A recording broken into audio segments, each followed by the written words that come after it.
Hello there, everyone. My name is Kyle, and today I want to talk about how distance running needs a revival, and I want to know who can help.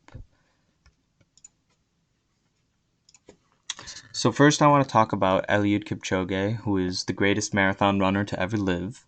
Born November 5th, 1984, in Kenya, he's only placed lower than first twice in the marathon. In one of these, he lost to Wilson Kipsang, who set the world record at the time. And in 2020, this year, his ear blocked up over the back half of the London Marathon, and he attributed that to a poor performance.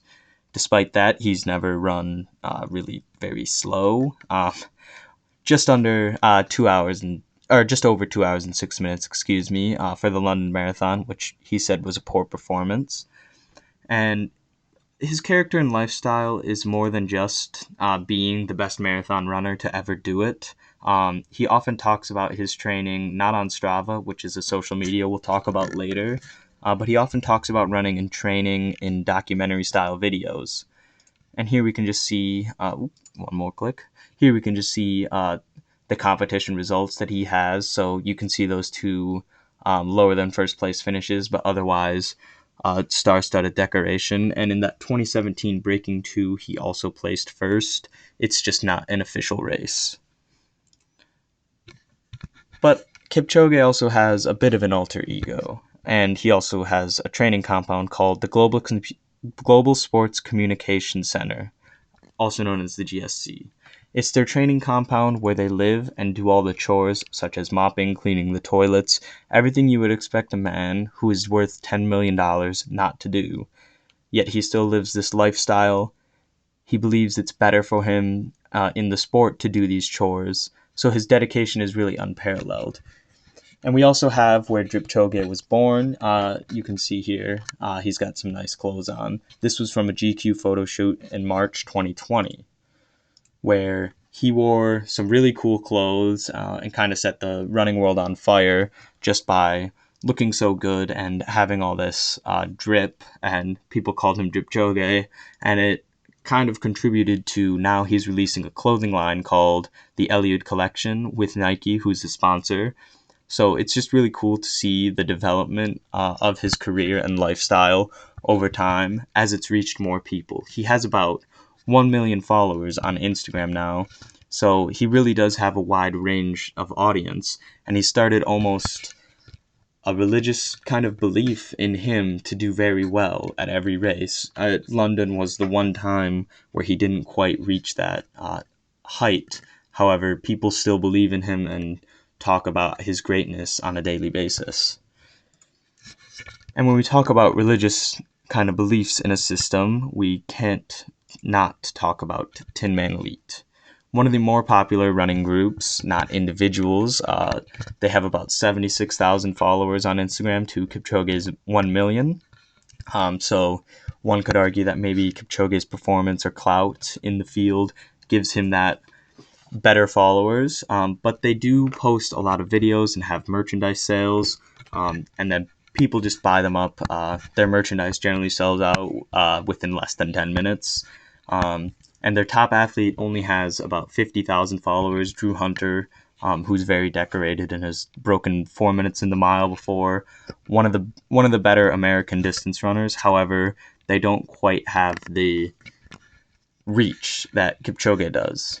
And here at Michigan, we have the Michigan Running Club, which is often also described as a cult, just because of its member retention and people who are really dedicated to running, trying to get people to show up more, be more engaged with the community. So it's really that kind of religious experience almost where you are so dedicated to something that you kind of form a community based out of it. And with the running cult phenomenon that's developed over the recent years, there's become a heavy debate about what is quote unquote good for the sport. This happens both off the track and on the track. So you have a group of people arguing that people should be completely transparent in their training with platforms like Strava. People say that with the amount of doping that is prevalent in running, there's a heavy negative connotation if you don't show your training. You may have a massive leap in fitness because of doping. They argue that, and they say only racing, just showing up on race day without talking about your training, the struggles, doesn't make you relatable. It's not fun. And you also, when you get these really popular groups such as Tin Man Elite, you have merchandise that's subject to scalping. So here we have a Pro Runner's Strava account. You can see he's got pretty much every run he's posted there in the past year. So really good example of what people would like to see from the pro runners. They want to see that visibility. But I would argue that you don't need to show every run necessarily. I think you have to be relatable and talk about your struggles as well. And Scott Fauble here does a really good job of that. There's a movie coming out discussing his build up to the Olympic marathon trials, which were in February of 2020. He did not do very well at the race, so I'm very excited to see how his build up was and his mindset going into and both after the race, because he took a while to talk about his struggles because it was really something he wasn't expecting to not do well. And then here we have an example of the scalping of Tin Man Elite merchandise. Usually their merchandise is about $80 for a hoodie or so.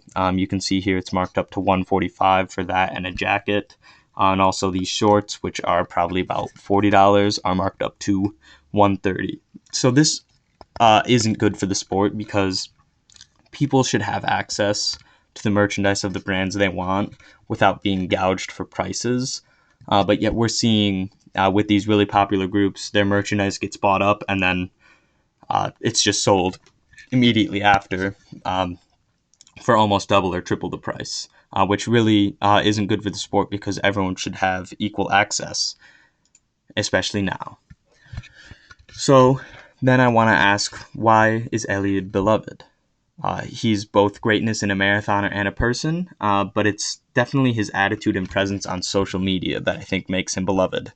He talks about teamwork as respecting each other, giving your whole heart to each other. He's really humble about his greatness. He talks about his teammates frequently. He believes that his teammates are the reason he is that good. His coaches, his doctors, everything. He knows it's not just himself. So when athletes talk about themselves and their great performances, I think it turns people off from running because it's not just a solo act, it's teamwork. And I think this is something that Elliot's doing a great job of marketing and showing to people.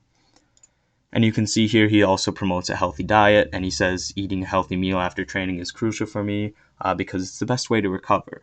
So he really does his best to showcase everything that he does to be so great. And since he is the greatest marathoner of all time, he has that ability to talk and give that advice to people. And then we have to ask what draws people in. So here we have Noah Droddy in the center here at the 2016 American Trials for the 10K. He caught the media by storm just because of how he looks here. So you can see the long hair, the mustache, the sunglasses, the backwards hat, and he also famously likes to drink beer.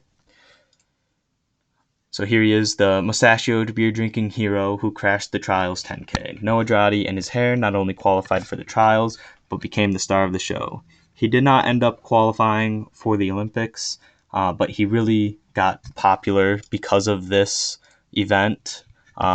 You can see here on Twitter he only has 9,000 followers, but he did make another social media, his Instagram, after. It really helped kind of jumpstart his career. And recently he had a great performance getting 2:09 in the marathon, which is very elite. He's the, I believe, sixth fastest marathoner in the United States. And this brings up the debate of blue-collar running. It's broadly defined and widely desired. To be blue-collar in running means your work ethic is exceeding others, and it's often paired when someone has a full-time job. So here's a quote by Noah Droddy in 2018. "It's 5 a.m. and I'm sound asleep, but the bed I share with Emma, who's his fiancée, is already half empty. She has had her first cup of coffee and by now is likely running loops of a nearby park in the pitch dark. She did it yesterday too. She'll do it again tomorrow. Day after day, she toils in the still dark." And he's also talked about how he doesn't have to worry about that anymore because he is a pro athlete. Because he has a shoe sponsorship, because he has other sponsorships, he doesn't have to go to another job. He doesn't have to get up and do that blue collar mindset. He talks about how he thinks he has it a little bit easier now because he's a pro runner. And that brings up the debate of, is Eliud Kipchoge a blue collar athlete?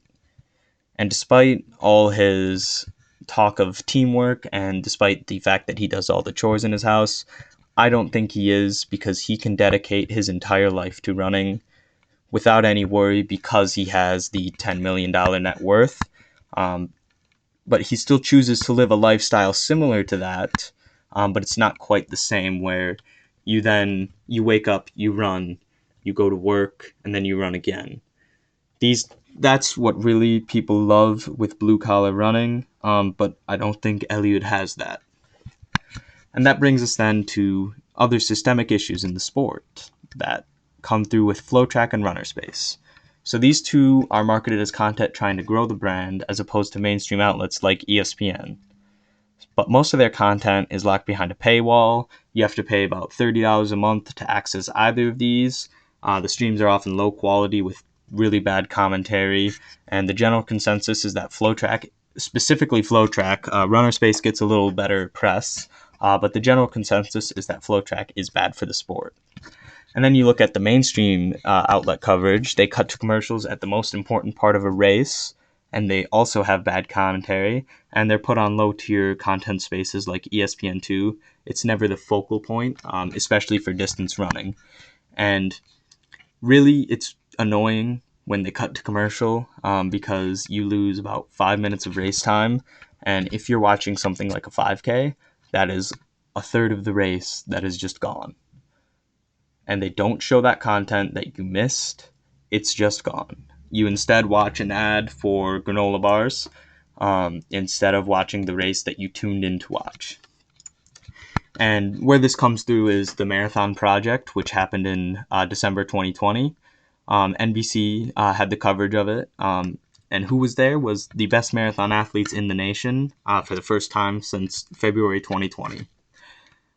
We had pretty much everyone who was in the U.S. marathon trials. And one quick question is, how long does a marathon take? It's over 2 hours, unless you're Kipchoge and you can break that.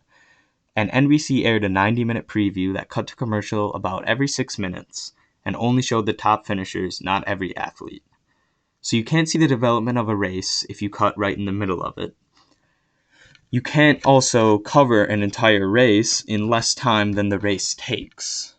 They take the 90-minute coverage and they just compress everything with those commercials. So it's really only about an hour max of coverage, and they don't go back to it. You don't cut in the middle of a play in the Super Bowl and then go back to it. You would never dream of that. The only other option for watching was buying RunnerSpace. This was the only event happening in a few months, and you have to pay about $30 a month. And if you bought it, you had to pay for an entire month. You couldn't just pay for a day, or you can't buy a pass. So the content is either locked behind a paywall or locked behind an ad wall, and both don't have great commentary. They really dropped the ball with this product that could have been marketed on ESPN. It could have been marketed on NBC in full coverage, maybe with commercials before or scrolling at the bottom, but instead they cut away every 5 or so minutes and they just lose that race footage. And it's really bad that this is happening now, because universities such as Clemson have cut their track and field programs due to COVID-19, but they pay their other coaches millions of dollars. I believe they said the move would save about $2 million, and they're paying their football coaching staff about $12 million. So really, running needs a revitalization. Tan Man Elite's range is currently not far enough. They really focus on runners specifically. Local clubs, such as the Michigan Running Club, don't have that range either. These cults are really just that. They're cults for people who really care about running. And RunnerSpace and FlowTrack are simply not helping. So the question is, can Eliud, with his larger reach, or anyone like Noah Droddy, potentially save the sport? I'm not really sure. I don't think so. Races end up being the lifeblood of running. Their lives solely focus around these races, and when there's no races, the coverage dies, and the coverage is already not good, like we've discussed. But the spark is there. Kipchoge, Droddy, and many others are not only fast and iconic, but they're also relatable. The athletes that they are more than their performances, and they can be marketed in this way. Really, they should get rid of the paywalls behind the best content because they have great content with their runners like Kipchoge. And when you use that content to your advantage, such as with the Ineos 159 challenge, which was where he broke the 2 hour barrier, that video has millions of views. Um, Other videos of Eliud's have more than a million views, like his London Marathon 2019 coverage. There's a lot of ways that you can get this content out. You just have to not lock it behind paywalls so that people can't see it. Because you talk about growing the brand, and this is just a fake lie. And you should also be sharing the stories of those willing to share. So this is myself running. Last meet I have run in my life so far, just because there have been no races. And it really is a group experience. You can see the people in the crowd, you can see the athletes. This meet is one of the best meets I've ever run, simply because of the environment that happens at an indoor track.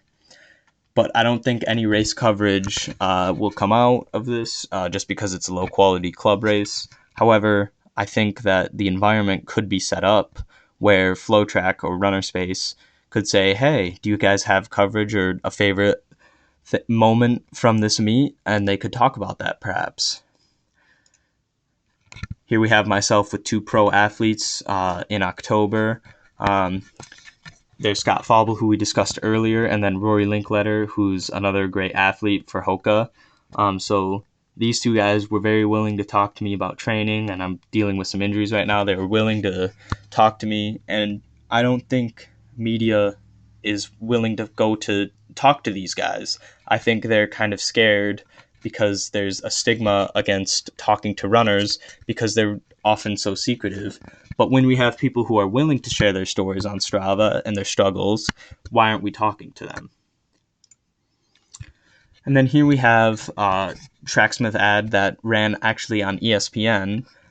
Nick Willis, University of Michigan alum, recently ran his 19th consecutive year of a sub 4 mile, which is a world record.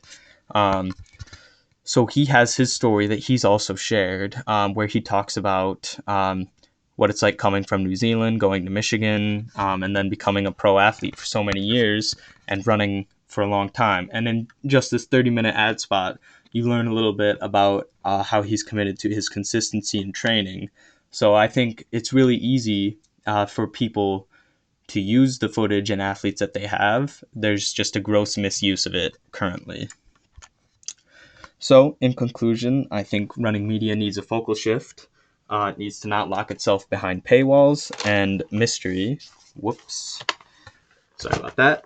It needs to not lock itself behind mystery. And so products such as the Ineos 159 Challenge have millions of views, like we discussed on YouTube, because it's a free access. It's something iconic. You can see there it's history made, quite literally. And it's really easy to find. I just Googled Ineos 159, and it comes up right away. The last kilometer of Kipchoge running the race, which has about 3 million views on YouTube.